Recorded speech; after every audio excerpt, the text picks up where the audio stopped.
Good morning, or at least it's morning now for me. Another RPGaDay a day video. This time, number 18. Which RPG have you played the most in your life? Or otherwise known as watching Ron talk to himself in the car. This is a simple answer. Most games, as you probably have learned, I played a lot here and there, but there are certain systems I stuck with through the years. Star Frontier's 5 years, 6, something like that. I did Dark Conspiracy for 2 years, some of the GDW stuff back in before they went under. Because I do enjoy the horror side of things. When you combine horror and sci-fi, I'm all over it.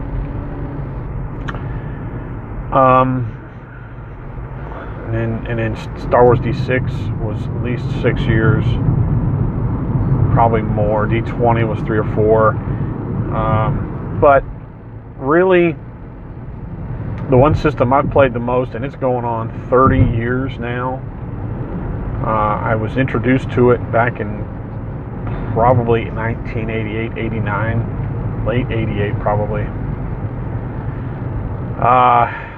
It's one of the first role-playing game systems I played when I went outside of what I was used to. After going to college, after starting college. I was in college at UNC Charlotte, and a new club had started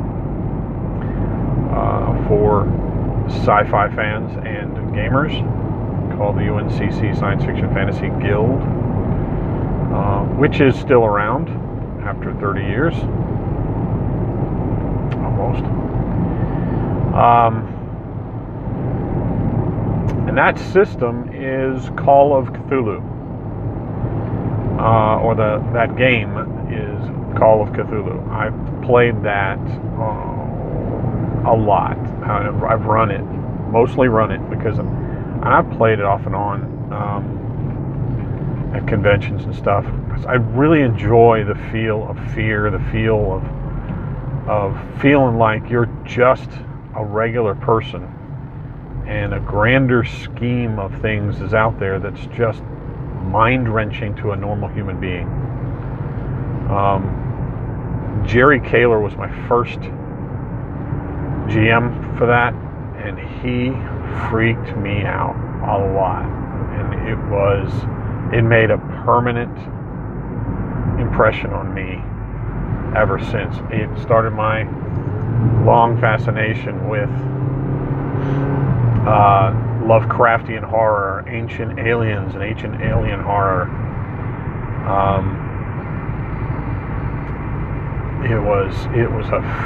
It fascinated me.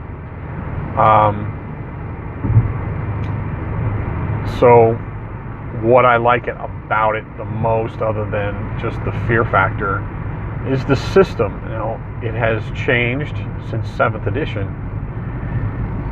but it's still backward compatible and still along the spirit of the original game.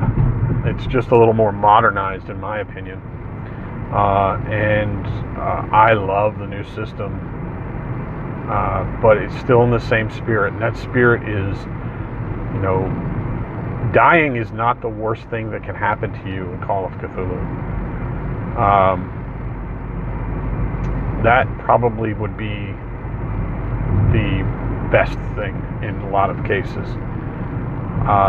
The fact that you have maybe 12, 13, 14 hit points, and you have 80 sanity, and you watch that sanity slowly drip and drip away, or sometimes vanish in 10-15% of the time. You feel the fear mechanically wear down your character, and so then it just kind of translates to fear in yourself. And No, it's not real fear, but it's anxiety, I guess you can call it. And it's, and then when you finally defeat it, even though you might be down a considerable amount of sanity, you finally defeat it, you get out. There's a certain level of victory and relief after that. I have run a lot of one-shots, and that's really where the value comes in. One-shots, 4, 6, 8 hours. And I've run campaigns now. Everybody says, well, campaigns, doesn't it just end up everybody dead or insane? No, not every time. It can go there. One of the first ones I ran, it intentionally, at the very end, I'm not so happy on how this was written. I can't remember what the campaign was, but what the players ended, and I'm sort of spoilers if you ever find it. I think it was like the Yellow King or something. At the very end of it, Song of Yog, I don't know. They find a time travel device, and to escape the big baddie, they get in the time travel device and take off. They're like on the moon in the end, I think. And they find this time travel device, and they don't know what they're doing. And so they hit a few switches, and suddenly they watch as the universe passes by, watches as the galaxy implodes in a reverse Big Bang, and then it explodes into a new Big Bang, and then everything is remade again, and they return to a new Earth around the same time as they left, but with things slightly different. Yeah, that was kind of mind-wrenching for them. And what that is, that kind of thing is you're intentionally just not just draining it, you're robbing them of their sanity outright. And I didn't like the way that ended. It's a cool concept, I get that. And I think what I get the feeling is that they came up with an ending first and then just tacked on campaign. But I could be wrong. Anyway, that was one where everybody ended up ending insane. I don't think it killed anybody. Any characters.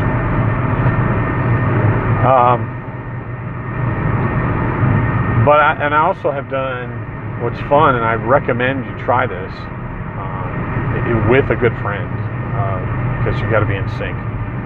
Double GM. What we did was, and this was totally winged. This wasn't even a written campaign.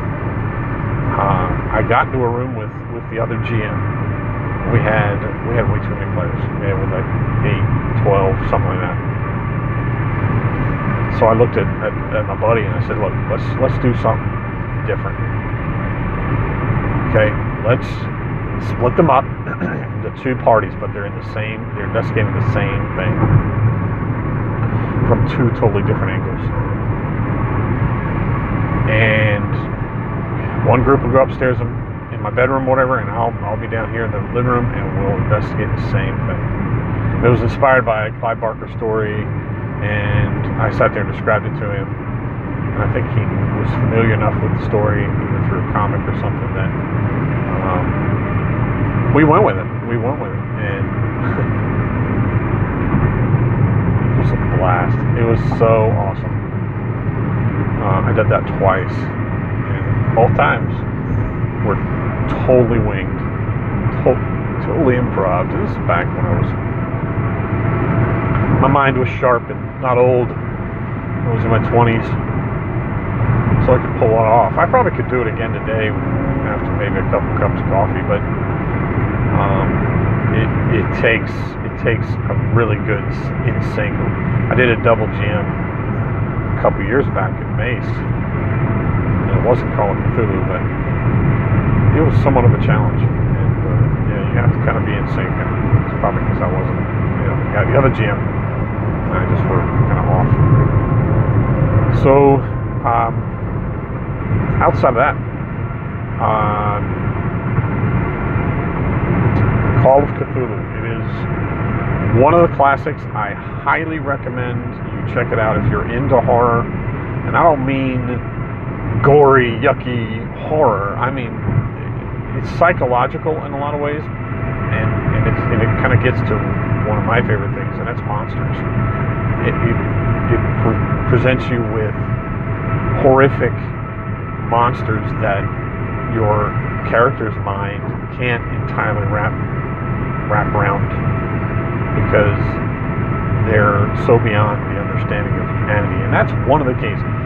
That and the aspect of, knocking down the humanity's ego. You're not the only thing in the universe. You're not this great force in the universe. You're just an ant in a grander scheme. Because, one of the things that drives me crazy is the lack of scale people have about the universe and what's out there. And when you really realize and try to wrap your mind around infinity and the endlessness of the universe, it does start to burn brain cells. And this is the kind of game that really kind of makes you think. Not everybody does, but it made me think. And that's the attraction for me to Lovecraftian horror and fantasy and stuff like that. So I think I've rambled on enough. Tomorrow is which RPG features the best writing? I have a single answer for that too, which is great. So until then,